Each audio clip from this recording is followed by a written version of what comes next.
Olá, meu nome é Cíntia, sou enfermeira no Brasil, sou a criadora da página Imigranurse no Instagram, criadora do OSCE para Brasileiros no YouTube e do Manual do Enfermeiro no Reino Unido. Hoje eu vim aqui falar um pouco sobre a unidade de Planning. Eu já falei um pouco sobre o que é a APAI Stations no outro vídeo.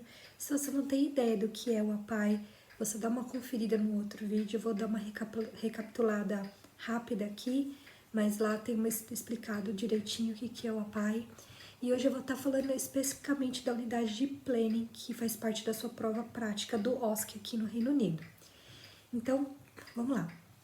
O OSCE é a última etapa da validação, é quando você vai para a prova prática, e lá você vai ter dois tipos de provas que você vai ter que realizar. Uma é o APAI, que é o atendimento de um paciente em todo um ciclo. Esse ciclo inclui o Assessment, Planning, Implementation e Evaluation, que foi como eu expliquei no outro vídeo o que é cada um deles, e as habilidades técnicas, que são procedimentos técnicos, como injeção subcutânea, retirada de catéter, que eles vão determinar na hora. Então, esse vídeo vai falar especificamente sobre o planning. Então, relembrando o que a gente viu um pouco no último vídeo, o assessment é quando você tem uma conversa de 15 minutos com o paciente, verifica os sinais vitais dele e você vai colher informações desse paciente. Se ele está dormindo bem, se ele está se alimentando bem, se o padrão respiratório dele está normal, se ele tem alguma queixa além do motivo principal dele da internação. E aí você colheu essas informações, você vai para o planning, que é uma unidade que eles chamam de unidade silenciosa. Ela é silenciosa porque você não interage com ninguém, você simplesmente vai ter o seu papel e você vai escrever no seu papel. Isso é uma unidade silenciosa. Então, eu tenho aqui um exemplo do planning e a gente vai discutir o que é o planning. Então, para você entender, você teve essa conversa com esse paciente no assessment e agora você vai fazer um planejamento do cuidado. Então, se a gente for comparar com o que a gente faz no Brasil, é quando você faz o diagnóstico de enfermagem do paciente e as intervenções de enfermagem. Então, na unidade do planning, depois de você ter conversado com o paciente no assessment, você vai identificar dois problemas, você vai ter 15 minutos para isso, você vai desenvolver esses problemas e as intervenções de enfermagem. Aqui, na prova do OSCE, você não vai ter acesso e não vai precisar usar nem o NANDA, nem o Carpenito. Você vai mais ou menos se guiar pelo problema e você pode escrever livremente. Não existe um padrão exato, correto, você tem que escrever dessa forma como é o NANDA e o Carpenito. Você identificando o problema e desenvolvendo as intervenções, está tudo certo. Então, para você entender certinho o que é o planning, é como se você estivesse fazendo uma instrução detalhada do que você vai realizar para o paciente. Então, eles entendem que se outro enfermeiro precisar assumir esse paciente por qualquer motivo, ou se esse paciente for transferido para outra unidade, ou por qualquer motivo alguém precisar conferir as anotações dele, eles vão ter um passo a passo, uma receitinha de bolo do que você está fazendo com aquele paciente. Todas as intervenções para realizar um objetivo. Então, quais são as etapas do planning? Quando você receber o seu papelzinho, você vai ter um resumo do quadro do paciente. Você já viu esse paciente no assessment. Aqui nesse resumo só vai dizer o que está acontecendo com o paciente agora e qual que é o horário que você está vendo esse paciente. Sempre é importante prestar atenção no horário que vai estar aqui, a data e o horário em que você está fazendo esse procedimento. E aí você vai ter um outro papel desse daqui, que vai ter o nome do paciente, a identificação do paciente, o nursing problem, que é o seu diagnóstico de enfermagem, o aim, que é o seu objetivo, o reavaliação, reevaluation date, o care, nursing care, e o self-care. E a gente vai discutir cada uma dessas etapas agora nos próximos minutos. Então, o problema, como eu falei, é o diagnóstico de enfermagem. Você vai ter 15 minutos para identificar dois problemas para esse paciente. Você provavelmente já identificou esses problemas quando você conversou com o paciente. Então, uma dica para vocês entenderem como identificar esse problema de forma rápida é que provavelmente o primeiro problema vai estar sempre diretamente relacionado com a causa da internação. Então, os quadros do OSC, eles têm alguns quadros que se repetem. Então, sempre vai ser um paciente com asma atacada, ou um paciente com hematoma subdural, um paciente em depressão, que agora é um quadro novo, não sei ao certo se realmente esse quadro entrou, mas pode ser um quadro pré ou pós-cirúrgico, desnutrição, infecção do trato urinário. Esses são os quadros que geralmente você vai encontrar. Então, esse primeiro problema, ele vai estar relacionado a esse motivo da internação. Então, se é um paciente com asma, é um padrão respiratório alterado. Se é um paciente com hematoma subdural, é um risco para o paciente ficar desorientado ou um risco de deteriorização. E se é um pré-cirúrgico, que é o pré-cirúrgico que é o mais difícil de entender, tipo, o problema vai ser preparar o paciente de forma segura para o procedimento. Então, são esses os problemas diretamente relacionados com a causa da internação do paciente. Já o segundo problema, provavelmente você vai encontrar na conversa que você teve com o paciente durante o assessment. Então, no assessment você vai ter um instrutor que vai estar conversando com você ou um ator, depende da época que você fizer. Agora que a gente está na época do corona, é um dummy, um boneco, e aí alguém conversa com você à distância, interagindo como se fosse paciente, e ele vai te trazer algum problema que não necessariamente vai estar relacionado com o motivo de internação dele. Pode ser que esse paciente, além do quadro dele, esteja com uma dor crônica, ele tem uma dor crônica. Pode ser que esse paciente ele tenha um risco de queda porque ele se mobiliza com a ajuda de equipamentos. Pode ser que esse paciente esteja ansioso por algum motivo, pode ser por conta da internação, ou pode ser que ele esteja ansioso por problemas financeiros, ou com problemas com o parceiro, ou qualquer outro motivo. São coisas que pode ser que ele esteja constipado, são coisas que durante a interação, durante as perguntas que você vai fazer para o paciente no assessment, você vai identificar e você vai colocar. Então, lembrando, o primeiro problema provavelmente vai estar relacionado com a causa da internação e o segundo problema você vai identificar da conversa que você teve com o paciente. Então, o que é o objetivo, que é o aim segundo? A gente falou sobre o que é o problema, como identificar o problema, e agora a gente vai falar um pouco sobre o objetivo. Se você tem um problema que você identificou, você vai ter que identificar para eles um objetivo para a resolução desse problema. Então, se eu tenho um paciente que está com dor, eu vou colocar que o objetivo vai ser que esse paciente reduza o nível de dor. Se eu coloquei que o meu problema é preparar esse paciente de forma segura, o meu objetivo vai ser paciente chega no procedimento cirúrgico preparado de forma segura. Se é um paciente com padrão respiratório alterado, o paciente vai alcançar os objetivos de respiração. Esse objetivo ele precisa ser realista e palpável, mensurável.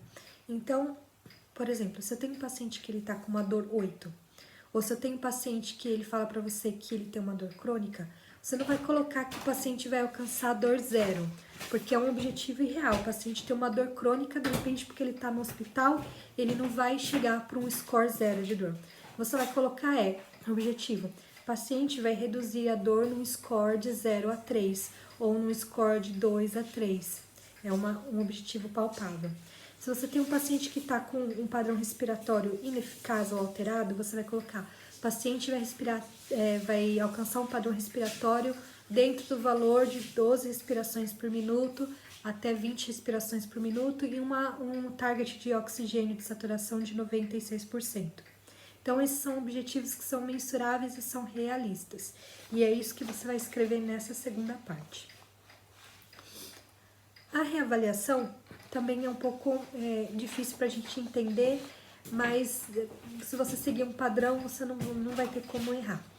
Então, a gente entende um pouco que você faz as intervenções e no final do dia você reavalia. Se você colocar dessa forma, você vai estar equivocado na sua reavaliação. Você vai reavaliar o paciente toda vez que ele sofrer alguma intervenção ou toda vez que você for verificar os sinais vitais. Então, tem duas ferramentas que você precisa entender na hora de você colocar o objetivo de reavaliação do paciente. O primeiro é o NIOS. Então, o NIOS é a ferramenta que a gente coleta os sinais vitais do paciente e depois com o score tem uma descrição de quanto em quanto tempo você vai reavaliar esse paciente no âmbito de sinais vitais e o que fazer, se você vai escalar para o médico, para o enfermeiro-chefe ou o que for. Então, essa é a primeira avaliação. Então, no mínimo, se o seu paciente tem um score 0 de NIOS, no mínimo você vai reavaliar ele a cada 4 horas, porque a verificação dos sinais vitais é uma reavaliação. Mas existe um outro documento que eu não tenho aqui, que é a ronda intencional, que é o que eles têm aqui no hospital. É praticamente uma planilha, tem o nome do paciente e aí os horários, tipo 7, 8, 9, 10, e você marca lá que você visitou o quarto, se o paciente estava na cama ou se ele estava sentado na cadeira, se ele precisou de alguma coisa, se ele chamou você pelo call bell. Então isso se chama documento de ronda intencional, quer dizer que você está vendo esse paciente de hora em hora igual a telecena. Então, se a gente pensar que você tem essa obrigação de ver esse paciente de hora em hora, mesmo que ele esteja num quadro estável, você vai colocar que a reavaliação dele vai ser hoje, no dia de hoje, a cada 1 hora, ou a cada 30 minutos, se ele tiver com NIOS ou com o quadro neurológico alterado, toda vez que ele sofreu uma intervenção ou se o quadro dele mudar. Então, eu vou fazer um com vocês depois que vai ficar bem claro como que é. Se você estiver num ambiente que não é hospitalar, essa reavaliação vai mudar. Então, provavelmente ela vai ser pautada pela escala de MUSH, que é de avaliação nutricional. Então, você vai reavaliar esse paciente ou daqui a uma semana ou daqui a 30 dias. Geralmente, quando eles dão essas ferramentas para vocês, como essa daqui, por exemplo, no OSCE, você vai receber esse daqui e você fala, ai meu Deus, eu não decorei todas os protocolos, né? Tipo, se o score tá 0, se o score tá 4, o que eu faço? Eles dão para você. Então, quando você pegar um paciente com a escala de MUSH, você também vai ter lá, se você precisa reavaliar esse paciente daqui a uma semana ou daqui a um mês. Então, vamos para a explicação do que são as intervenções. As intervenções vão ser todos os cuidados que você vai realizar para o paciente, para que ele alcance o seu objetivo. Então, se eu tenho um paciente que o padrão respiratório dele está alterado, meu objetivo é fazer ele ficar com um padrão respiratório adequado. Então, quais são as intervenções que eu preciso fazer para garantir ou para tentar ajudar esse paciente a alcançar esse objetivo? E o autocuidado, que é o que o paciente precisa ser capaz de fazer por ele mesmo. Então, o que ele já é capaz de fazer por ele mesmo ou o que ele vai ser capaz de fazer depois da sua intervenção. Aí entra o segundo desespero. Você entendeu o que é cada unidade, fala, ai meu Deus, eu preciso decorar todas as intervenções. Mas é uma receitinha de bolo. E a gente tem algumas intervenções que são bônus, que significa que se o paciente está no ambiente hospitalar, você vai colocar essas intervenções para ele, independente de qual seja o problema que você identificou. Então, eu vou falar para vocês quais são essas intervenções. Explicar e discutir com o paciente, aí você vai colocar o nome do paciente, o plano de cuidado e obter o consentimento. Então, a gente sempre vai usar aqui a Mia Catar, que é uma paciente que eles colocam no site, que é para estudo. Então, ficaria assim, explicar e discutir com Mia, você tem que usar o nome do paciente, o plano de cuidado e obter o consentimento dela. Porque aqui, tudo que você vai fazer, você precisa do consentimento, ou escrito ou verbal do paciente. Segundo intervenção, verificar e registrar sinais vitais da Mia a cada X horas e escalar de acordo com o protocolo de NIOS. Essas X horas vai depender do seu score do NIOS, como eu falei. Então, você vai ter lá um paciente que tem score 0, você vai colocar verificar e registrar os sinais vitais da Mia a cada 4 horas. Se você tem um paciente com score 5, você vai lá Verificar e registrar os sinais vitais da Mia a cada 1 hora, e assim vai. Terceira intervenção bônus é assegurar que a Mia tenha a campainha a seu alcance e instruí-la quanto ao seu uso. Então, quer dizer que o paciente vai estar seguro, porque ele tem a campainha, qualquer perrengue que ele tiver, ele vai apertar o botão e ele vai te chamar. Essa é a terceira intervenção bônus. Depois disso, você vai rechear suas intervenções com intervenções específicas para o caso do paciente. E por último, para concluir a sua intervenção bônus, você vai colocar documentar todas as intervenções realizadas. Então, parece uma coisa óbvia, mas eles querem que você coloque. Então, vamos falar um pouquinho sobre a Mia, que vai ser a nossa paciente que eu vou usar hoje para fazer as intervenções com vocês. A Mia Catar é a nossa paciente. Você vai ter as informações dela coletadas através do assessment a respeito do quadro. Considere a conversa que você teve com esse paciente durante os 15 minutos, a informação que você colheu e os score dos sinais vitais para desenvolver as intervenções. Então, hoje, a Mia é uma paciente que deu entrada na emergência com um quadro de asma instável. Seu News Score é 5, porque a respiração dela está 23 respirações por minuto. Saturação de oxigênio 95% com a cânula em 2 litros. E a Mia tem dificuldade de se locomover devido à falta de ar. Então, essas foram as informações que eu achei e que eu destaquei como mais importante para as minhas intervenções. Então, fazendo aqui com vocês. Qual que é o problema número 1? Mia apresenta padrão respiratório irregular, evidenciado pela respiração de 23 respirações por minuto e pela saturação de 95%. Esse é o meu problema. Qual que é o meu objetivo? A Mia apresentará padrão respiratório regular, entre aspas, 12 a 20 respirações por minuto e saturação de 97% ou mais. Reavaliação. Hoje, no caso eu fiz essa aula no dia 23/9, a cada 1 hora, por conta do score news dela que está 5, a cada 30 minutos após a intervenção medicamentosa, então se eu coloco oxigênio, se eu mudo o oxigênio, se eu dou uma medicação, depois de 30 minutos eu vou reavaliar, ou se houver qualquer mudança no quadro clínico do paciente. As intervenções. 1. Intervenção bônus. Explicar e discutir com a Mia o plano de cuidado e obter seu consentimento. 2. Intervenção bônus também. Verificar e registrar os sinais vitais da Mia a cada 1 hora e escalar de acordo com o protocolo de NIOS. 3. Bônus. Assegurar que Mia tem a campainha a seu alcance e instruí-la quanto ao seu uso. 4. Uma intervenção específica. Administrar a Mia o oxigênio conforme a prescrição e reavaliar a efetividade após 30 minutos. Me perdi aqui. 5. Administrar a Mia medicação conforme prescrito e reavaliar a efetividade a cada 30 minutos. 6. Ensinar a Mia técnica de respiração profunda e a reposicionar-se melhor para a expansão do pulmão, que é na posição sentada. Próximo. Ensinar a Mia a importância de manter a cânula de oxigênio conforme o prescrito, não tirar conforme dá na telha dela. E o último, que é bônus, documentar todas as intervenções conforme realizado. E aí a gente vai para o autocuidado.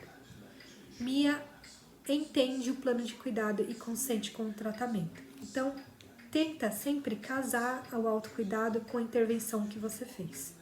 Então, se você colocou lá que você explicou e discutiu com a Mia o plano de cuidado, agora no autocuidado você vai colocar: Mia entende o plano de cuidado e consente com o tratamento. A Mia colabora com a verificação dos sinais vitais.